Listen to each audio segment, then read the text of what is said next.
Step into Value Zone Hypermart Patancheru.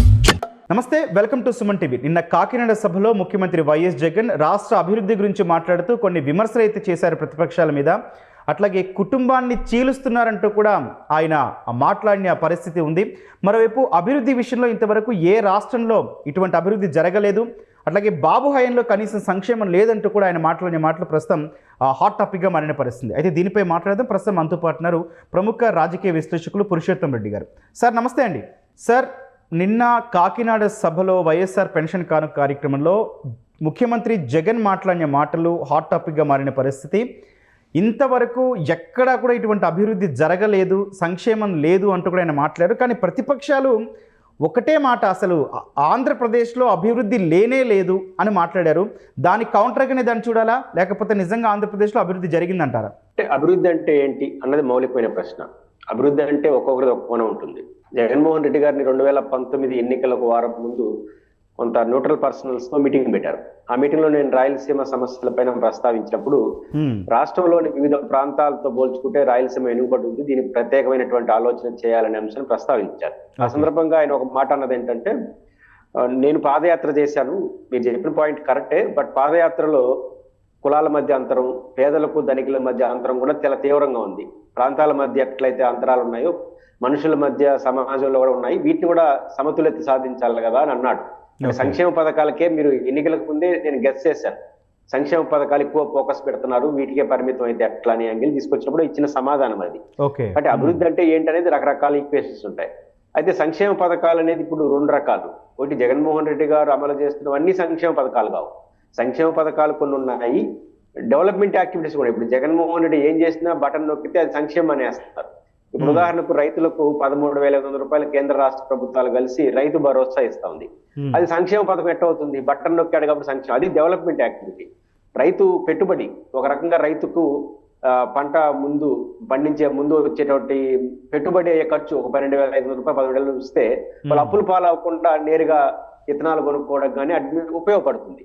అట్లే ఇప్పుడు గ్రామ సచివాలయాలు ఏర్పాటు చేశారు గ్రామాల్లో, వాటిని సంక్షేమం ఎట్టంటాం, అది ఒక డెవలప్మెంట్ యాక్టివిటీ. కాబట్టి జగన్మోహన్ రెడ్డి గారు రెండు ఉన్నాయి, సంక్షేమం ఉంది, డెవలప్మెంట్ ఉంది. అయితే ఎక్కువగా సంక్షేమ పథకాలు ఫోకస్ లోకి వచ్చాయి కాబట్టి, ముఖ్యంగా వాలంటీర్ సిస్టమ్ ద్వారా ప్రజలకి నేరుగా అందిస్తున్నారు సంక్షేమ పథకాలు. రాజకీయ కారణంగా మారిపోవడం వల్ల ఆంధ్రప్రదేశ్ లో ఏది సంక్షేమం ఏది అనేది వస్తుంది.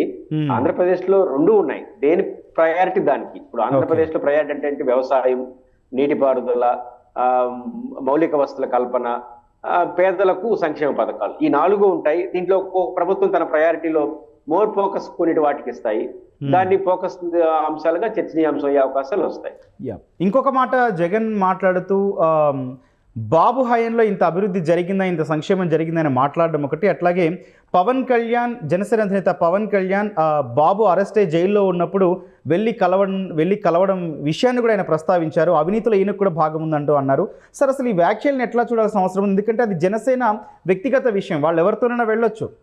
అంటే రాజకీయాల్లో రెండు ఉంటాయి. ఒకటి, రెండు ప్రశ్నలు ఉన్నాయి అందులో. ఒకటి, చంద్రబాబు నాయుడు గారి పనులు ఇంత అభివృద్ధి జరిగిందా అనే ప్రశ్న ఎందుకు జగన్మోహన్ రెడ్డి గారు పదే ప్రస్తావిస్తున్నారంటే, చంద్రబాబు గారి స్వయంకృతాపరాధం.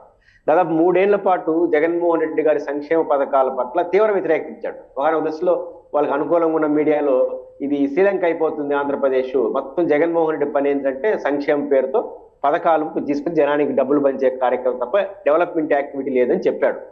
ఆడికే కన్ఫర్మ్ ఉంటే కూడా కొంతమంది సపోర్ట్ చేస్తారు, కొంతమంది ఈ జగన్మోహన్ గారి పరిపాలనలో భిన్నాభిప్రాయాలు ఉన్నాయి, ఈ మొత్తం సంక్షేమం తప్ప డెవలప్మెంట్ లేదు, మంచి చెడ్డలు పక్కన పెడితే. చంద్రబాబు గారు ఏం చేశారు, 3 ఏళ్ల పాటు తెలివిగా ఇట్లా మాట్లాడేసినాడు. ఇప్పుడేం మాట్లాడుతున్నాడు, రాజమండ్రి డిక్లరేషన్ ఏంటి చూడండి, అంతకు మించి అంటున్నాడు. అంటే జగన్మోహన్ రెడ్డి గారి సంక్షేమ పథకాల కన్నా ఇంకా ఎక్కువ ఇస్తానంటున్నాడు. ఆయన ఒక కుటుంబంలో ఒకరికి అమ్మఒడి ఇస్తే నేను మొత్తం మందికి ఇస్తానంటున్నాడు. ఆయన కొంతమందికి ఫ్రీ అంటే ఈయన బస్సులో మహిళలంతా ఫ్రీ అంటున్నాడు. దీన్ని ఎట్లా చూడాలి అంటే, ఆయన గ్రౌండ్ లోకి వెళ్ళిన తర్వాత అర్థమైంది జగన్మోహన్ రెడ్డి యొక్క సంక్షేమ పథకాల యొక్క ప్రజలు ఓటింగ్ గా మారుతున్నారు జగన్ కి, దీన్ని కట్ చేయకపోతే నష్టం వస్తుందనే అభిప్రాయానికి వచ్చేసినాడు. అందువల్ల ఏం చేస్తారు, ఇప్పుడు రివర్స్ లో నేను ఇంకా అంతకన్నా బెటర్ సంక్షేమం ఇస్తానంటున్నాడు. ఇప్పుడు జగన్ పని ఈజీ అయింది, ఎందుకంటే నిన్నటి వరకు సంక్షేమ పథకాలు వద్దన్నావు, ఇప్పుడు అదే సంక్షేమం నేను ఇస్తానంటున్నావు అంటే అప్పుడు ఇట్లాంటి పరిపాలన చంద్రబాబులో ఉంది. అప్పుడేమంటాడు, 2014 2019 ఇట్లా ఉందా అని అడుగుతాడు. అంటే చంద్రబాబు గారు ఇచ్చిన అవకాశాన్ని ఆయన అడ్వాంటేజ్ గా తీసుకుని అట్లా వెళ్తున్నాడు. ఇది మొదటి పాయింట్. రెండో పాయింట్, పవన్ కళ్యాణ్ గారు ఎవరితో వెళ్ళొచ్చా? 100% ఆయన రాజకీయ పార్టీ ఎవరితో వెళ్ళొచ్చు. కానీ ప్రత్యర్థి గమ్ముంటాడా? గొప్పడు కదా. నా రాజకీయ ప్రత్యర్థి ఒక యాక్టివిటీ చేస్తున్నప్పుడు దాన్ని చులకన చేసే యాక్టివిటీ, దాన్ని కార్నర్ చేసే యాక్టివిటీ ప్రతి రాజకీయ ఇప్పుడు జగన్మోహన్ రెడ్డి గారు ఆయన ఇష్టం ఆయన పరిపాలించుకోవచ్చు అని ఆయన ఏం గమ్మునున్నాడు కదా. పవన్ కళ్యాణ్ గారు తన రాజకీయ విమర్శలు చేస్తాడు. చంద్రబాబు నాయుడు పైన కలిసిన దాన్ని జగన్మోహన్ ఎందుకు అడ్వాంటేజ్ గా తీసుకున్నా అంటే పవన్ కళ్యాణ్ గారి యొక్క రాజకీయ వ్యూహాల్లో ఉన్న తప్పిదాలు. ఇప్పుడు 2014 నుంచి చంద్రబాబు మద్దతు ఇచ్చాడు, 2018లో ఈడిపోయినాడు, మళ్ళీ చంద్రబాబు నాయుడు వ్యతిరేకంగా ఫైట్ చేసినాడు, మళ్ళీ బీజేపీతో కలిసినాడు. బీజేపీతో కలిసినప్పుడు ఏం మాట్లాడాడు 2 ఏళ్ల క్రితం పవన్ కళ్యాణ్ గారు? వైసీపీ తెలుగుదేశం 2 పార్టీలు రాష్ట్రానికి నష్టం చేస్తున్నాయి, ప్రత్యామ్నాయంగా నేను బీజేపీతో పోతున్నాడు. మళ్ళీ 3 ఏళ్ళు తిరగకుండానే మళ్ళీ చంద్రబాబుతో వెళ్ళాడు. ఇవేం చెప్తాయి? ఖచ్చితంగా పవన్ కళ్యాణ్ విమర్శించడానికి జగన్ గారికి ఒక అవకాశం వచ్చింది. ఇన్ జనరల్ గా తన రాజకీయ పార్టీని కార్నర్ చేయడానికి ఏ పార్టీ అయినా మొగ్గు చూపిస్తుంది, వాళ్ళు మంచి చేసినా చెడ్డ చేసినా. అలాంటి తనకు అవకాశం ఇచ్చినప్పుడు ఎందుకు కోరుకుంటాడు? పవన్ కళ్యాణ్ అవకాశం ఇచ్చాడు, తను వాడుకుంటున్నాడు. కానీ వీళ్ళ కలయికని ప్రస్తుతం చూస్తే రాష్ట్రం ప్రజలు కూడా ఆమోదించినట్టే కనిపిస్తుంది అనుకోవచ్చా? అంటే ఆమోదం అంటే గెలుపు ఓటముల సంఖ్యగా చూస్తారు. ఒకటి ఏం చేస్తుందంటే పవన్ కళ్యాణ్ గారు చంద్రబాబుతో కలిసినప్పుడు ఒక నైతిక బలం చేకూర్చింది ఆ కూటమికి. ఒక ప్రధానమైనటువంటి ఆకర్షణ అంటే పవన్ కళ్యాణ్. కానీ క్రమేణా పవన్ కళ్యాణ్ గారు చెప్తున్న మాటలకి ఆడ జరుగుతున్న పరిణామాలకు మధ్య వ్యత్యాసం వస్తుంది. పవన్ కళ్యాణ్ గారు స్టార్టింగ్ లో ఏం చేశారు? ఇద్దరు కలిసి రాజకీయం చేస్తాము అంటే 50-50 అన్నారు. ఒక రకంగా ఒకనొక దశలో లోకేష్ గారు ముఖ్యమంత్రి విషయం ఇలాంటి జర్నలిస్ట్ అడిగితే రాజమండ్రి దగ్గర అనుకుంటాను జాయింట్ మీటింగ్ లో అది మళ్ళీ ఆలోచిస్తామని చెప్పాడు. అదే లోకేష్ గారు 1.5 month తిరిగి తిరగక ముందుగానే ముఖ్యమంత్రి విషయంలో ఆలోచన లేదు, చంద్రబాబు గారు అవుతారు, ఉప ముఖ్యమంత్రి ఆలోచిస్తాము అన్నాడు. కానీ పవన్ కళ్యాణ్ గారు ఏమంటున్నారు? బయట సమంగా పరిపాలించుకుంటాం, జనసేన కార్యకర్తలు ఏడవరకు వెళ్ళిపోయినారంటే అన్ని 50-50. వాళ్ళ కోఆర్డినేషన్ కమిటీలు కూడా 10 మంది ఉంటే వీళ్ళు 10 మంది చేస్తున్నారు. చివరికి వాళ్ళు ఏమన్నారంటే 175లో 50-50 88 పోటీ చేస్తున్న బ్రహ్మలోకి వెళ్ళిపోయారు. ఇప్పుడు ముఖ్యమంత్రి కాదు, ముఖ్యమంత్రి రూల్డ్ అవుట్, ఆ ఉప ముఖ్యమంత్రి ఆలోచిస్తాం అంటే ఉప ముఖ్యమంత్రి గ్యారంటీ లేదు. ఇది లేనప్పుడు 15 ఇస్తారా 20 ఇస్తారా సీట్లు అంటే పవన్ కళ్యాణ్ గారు చెప్తున్న మాటలకి ఆడ జరుగుతున్న పరిణామాలకు మధ్య వ్యత్యాసం ఉంది. కాబట్టి ఆ రోజున్న ఇమేజ్ క్రమేణా జనసేన కార్యకర్తలు తగ్గుతుంది అనిపిస్తుంది. జగన్ గారు ఇంకొక మాట కూడా తీసుకుందామండి. కుటుంబాన్ని చీల్చేస్తున్నారు అన్నారంటే ఇక్కడ ఎవరిని చీల్చేస్తున్నారండి అంటే ప్రజలు ఏం అర్థం చేసుకోవాలి?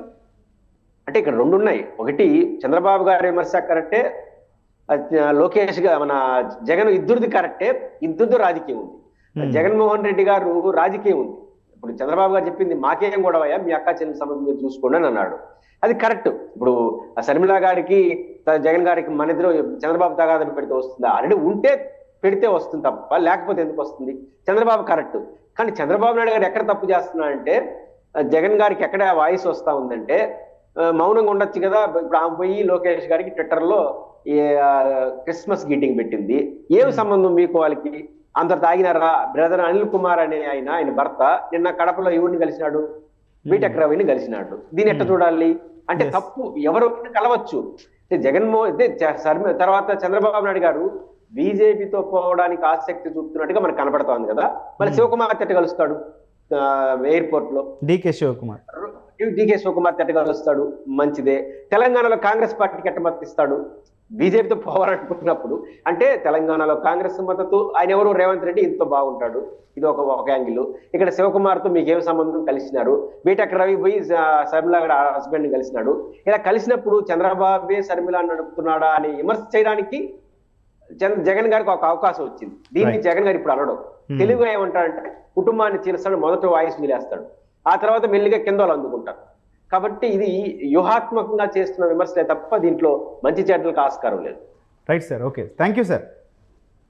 వైఎస్ఆర్సీపీ హయాంలో జరిగిన సంక్షేమము అభివృద్ధితో సమానమే అని చెప్పి కూడా విశ్లేషకులు చెప్తూ ఉన్న పరిస్థితి. మరి ముఖ్యంగా కుటుంబాన్ని చీల్చే పరిస్థితి వస్తుందన్న జగన్ కామెంట్స్ని ఇది రాజకీయంగా చేసిన కామెంట్స్గానే చూడాలని చెప్తున్నారు. ఇక పవన్ కళ్యాణ్ తన జనసేన ఎవరితో వెళ్ళాలనేది వాళ్ళ వ్యక్తిగత విషయం. కానీ ఈసారి మాత్రం ముఖ్యమంత్రి అభ్యర్థి ఎవరో ప్రకటించి వెళ్తే ఇంకొంచెం మెరుగైన ఫలితాలు వచ్చే అవకాశం ఉందని కూడా విశ్లేషణ ప్రస్తుతం ఆయన చేశారు. Thank you.